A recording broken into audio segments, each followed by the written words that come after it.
میرے channel drama سین review میں خوش آمدید۔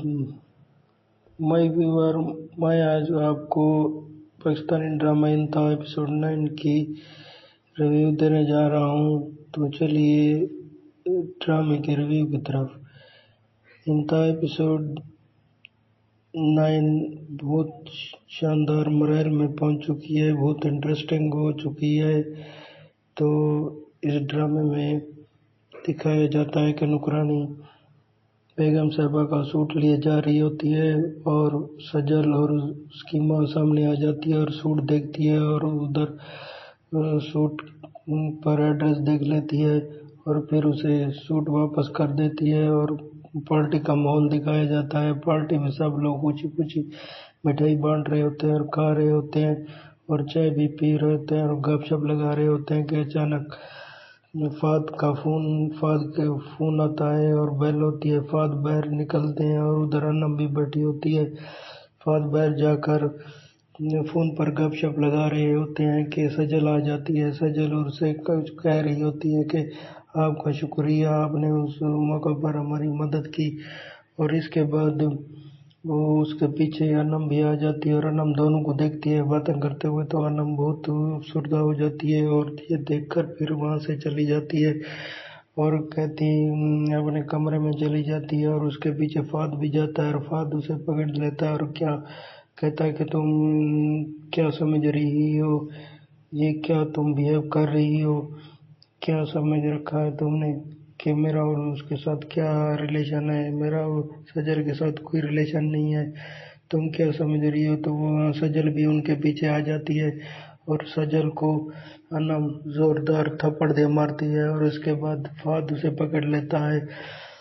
حالانکہ یہ سب ڈرامہ رچایا ہوا ہوتا ہے سجل نے، اور وہاں پر اسد بھی آ جاتا ہے اور نوید بھی آ جاتا ہے اور یہ سب ڈرامہ دیکھ کر حیران ہو جاتے ہیں۔ اور اس کے بعد سجل وہاں کھڑی ان لوگوں کو دیکھتی ہے اور اپنی گردن کو پکڑے رہتی ہے اور وہاں سے انم اپنے کمرے میں چلی جاتی ہے۔ اور اس کے بعد فہد کی ماں فہد سے پوچھتی ہے کہ کیا مسئلہ ہے۔ فہد بتاتا ہے کہ کوئی مسئلہ نہیں ہے، بس ایسے ہی۔ تو وہ کہتی ہے کہ بتاؤ تو صحیح کیا مسئلہ ہے، کیا انم نے کیوں جھگڑا کیا ہے، سارا ماحول خراب کر دیا ہے۔ تو اس پر سجل کہتی ہے کہ یہ میری وجہ سے ہوا ہے، میں فہد سے معافی مانگنے، فہد کا شکریہ ادا کرنے آئی تھی کہ فہد نے اس وقت ہماری ہیلپ کی تھی جب ہمارا بھائی جیل میں تھا۔ تو میں نے اس موقع پر انم کو شک ہو گیا تھا کہ میرے اس کے ساتھ ریلیشن ہے، حالانکہ میرے ان کے ساتھ کوئی ریلیشن نہیں ہے۔ میں آپ لوگوں سے معافی مانگتی ہوں، حالانکہ مجھے انم نے ذلیل کیا اور مجھے تھپڑ مارا، پھر بھی میں آپ لوگوں سے معافی مانگتی ہوں، آپ مجھے معاف کریں، میں آئندہ آپ نہیں آؤں گی اور میں نے بس مناسب سمجھا جو میں چلی آئی اور فہد کا شکریہ ادا کرنے۔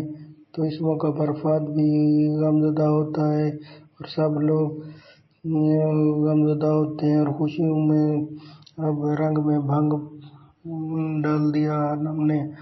سب لوگ حیران تھے، فہد کی ماں اور زینب کی ماں آئی ہوئی تھی، وہ بھی حیران تھے اور سب لوگ سردے اور دیکھ رہے ہیں کہ یہ کیا ہو رہا ہے اب۔ اور اب سجل بھی اپنے غیر کمرے میں رونے کا ناٹک کرتے ہوئے جاتی ہے اور رو بھی روتی ہے، اور جب وہ کمرے میں پہنچتی ہے تو اس کا مشن کامیاب ہو جاتا ہے اور وہ خوشی سے ہنسنے لگتی ہے کہ میں نے رنگ میں بھنگ ڈال دیا، ان کی پارٹی میں کو ناکام بنا دیا اور انم کو بھی دکھ دے دیا، اب میں انم کو ہر موڑ پر دکھ دوں گی، یہ سجل کہتی ہے۔ اور انم اپنے کمرے میں ہوتی ہے اور اس کی ماں وہاں آ جاتی ہے اور انم کو تسلی دیتی ہے اور یہ تم نے کیا کیا، اس موقع پر سب کا دل توڑ دیا اور سب کو دل توڑ دیا آپ نے، اور یہ اچھا نہیں تھا، آپ بعد میں بھی مجھے کہہ سکتی تھی، سب لوگ آپ کی وجہ اس حرکت کی وجہ سے پریشان ہیں۔ اب تو سجل بہت خوش ہے اور فہد اور اس کی مما اور زینب کی مما بھی اب پریشان ہیں، پہلے بھی وہ وہاں آنا نہیں چاہتے تھے